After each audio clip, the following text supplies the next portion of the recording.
There's a couple different ways of selecting different fonts in SureCuts-A-Lot, so let's show you how to do that. The first way to select a font is by clicking on the Type tool. Okay, when we do that, pay attention to the Properties window on the right-hand side. Okay, you'll see here that there's a font drop-down, and clicking on this drop-down will actually display all of the fonts on your system. And you can actually see a little preview of what that font looks like. So selecting a font is as easy as clicking on this drop-down and then clicking on the font that you want to use. In this case, I'm going to select Impact. Now, if you take your cursor over the mat, you'll know that you're using the Type tool because your cursor will turn into crosshairs with a letter T on it. Okay, and you can use your cursor to pinpoint the location that you want to start your type. So I'm going to click right here, and I'm going to type the word home. Now I'm going to grab my selection tool. I'm going to click on that, and doing so gives me all these handles. Okay, so I can go ahead and click and move home. I can stretch it, make it bigger. Now if you hold down the Shift key while you stretch this, it will keep it in proportion. I'm holding down Shift, okay? Now if I let go of Shift, watch what happens. I can skew it however I want. But if I click Shift again, okay, it locks it in proportion. Now that's one way of doing it. You don't have to do it this way. You can also click on the Keep Proportions button. You need to make sure that your word is highlighted. Okay, if I click on Keep Proportions, and now I'm not holding down Shift. If I resize it, it will keep it in proportions.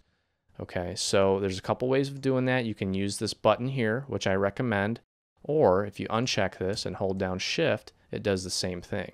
Okay, so that's just a little tidbit there.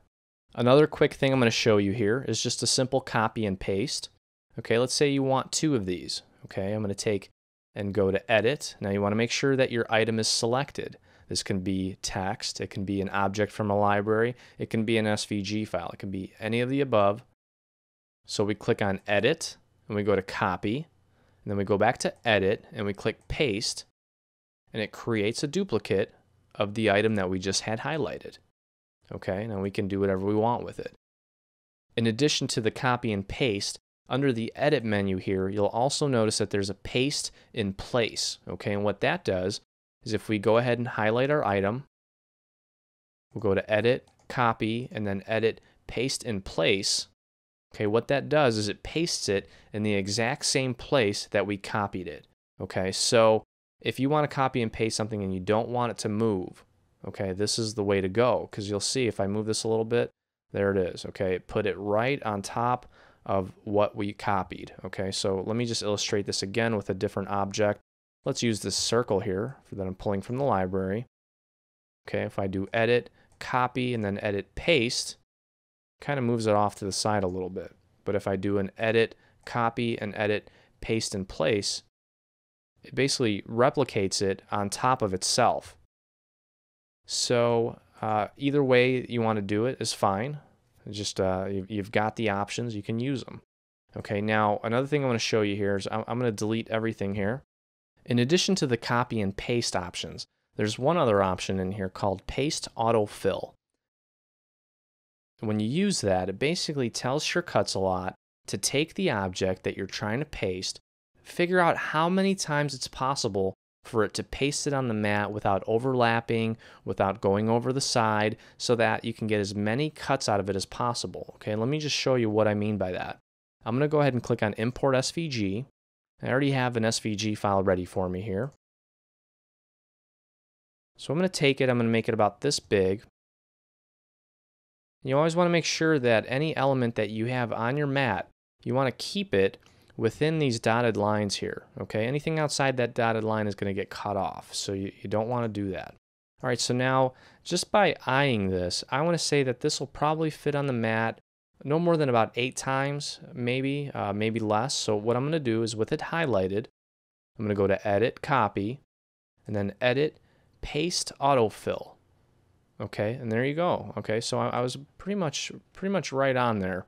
It's going to fit about 8 times. I'm going to delete this shape by just clicking Delete on my keyboard. And you'll notice now that we've got it 8 times. Okay, so if you really look at it, we can't fit any more on there. So basically what this process allows you to do is quickly replicate any single object as many times as possible and fit it on the mat so that you can cut out as many as your mat will hold, basically.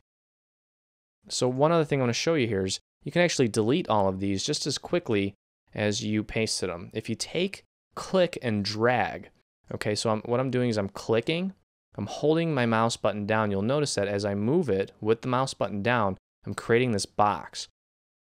You can take and drag this box around as many objects as you'd like, okay? So I've got the box, and anything inside that box, watch, when I let go of the mouse, it's going to select them all, okay? And I can actually size them all together as one piece. Okay, now watch, if I let go, okay, and if I click off of them, I can still click on these individually, okay?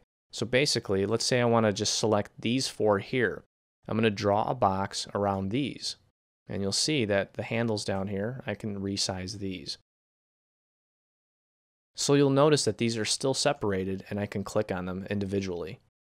All right, I'm going to go ahead and delete these 4, okay? So what I did was I took my mouse, and I basically created a box and made sure to include all 4 of these shapes. When I let go, all 4 of them are selected, okay, and I can move all 4 of them. And if I just hit delete on my keyboard, it'll delete all 4 of them. Okay, so now what I'm going to do is I'm going to create a box around these 4. I'm going to take them and move them to the middle of my mat. If I click off of these shapes, I can still select them individually. But let's say I want to take all 4 of these shapes and group them together into one shape, okay? What I can do is draw a box around these shapes. Okay, and then I can go to Object, and I can click Group. Okay, now notice that if I deselect it by clicking off of the mat and try to just select one, it doesn't work anymore. I basically have taken these 4 shapes and I've grouped them into one shape. Okay, now I know that they're not touching and they're not connected, but what I've basically done is I've told shortcuts a lot because I had all of these selected. I went to Object and I hit Group to basically keep these as one unit. Okay, now I can actually go in, because I have this selected, I can go to Object and I can ungroup it again. In case I want to make a modification, I can now click on each one individually. Okay, so that just kind of shows you the power of being able to group things. Okay, I'm going to show you another example. I'm going to get rid of this, and I'm going to hit delete on my keyboard. Okay, I'm going to go ahead and add some shapes from my shapes library.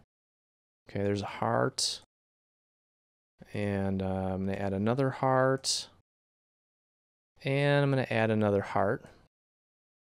Okay, so now that I have my hearts on the mat, I'm going to draw a box around these hearts again, and that's going to select them all for me. Okay, now if that's all you have on your mat, let's say you have 3 hearts and you want to select them all, okay, you can create the box, or as an alternative, you can right click on the mat and click select all.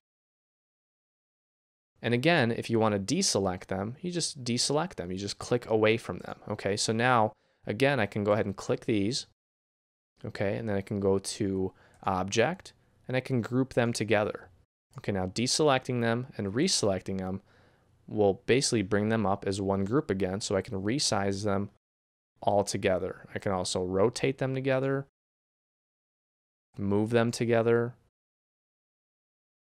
and then again I can go to Object and I can ungroup and then move them separately. Okay, so I'm going to get rid of these 2 smaller hearts, and I'm going to keep this big heart. I'm going to put them off to the side here. And I'm going to grab my type tool, and under the font section, I'm going to grab a nice font here, something bold, maybe Arial Black. And I'm going to click on the mat, and I'm going to type the word love. Okay. Now I'm going to grab my selection tool, and I'm going to make this a little bit bigger.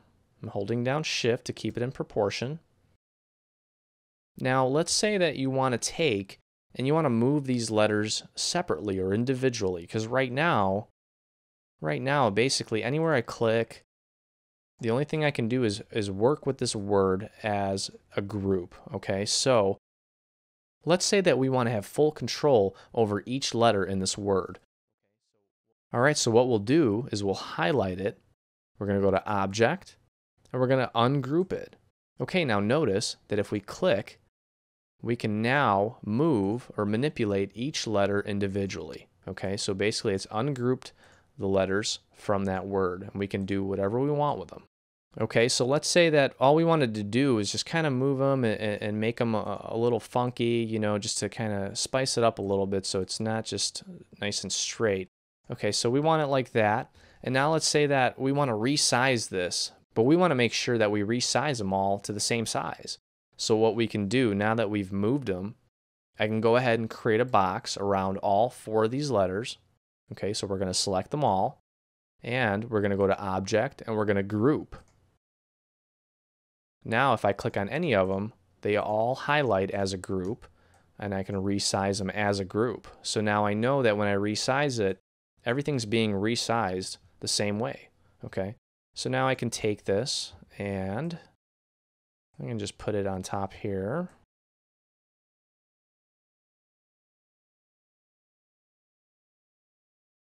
And if we take a look, we can actually preview what our cut's going to look like by clicking on this preview button.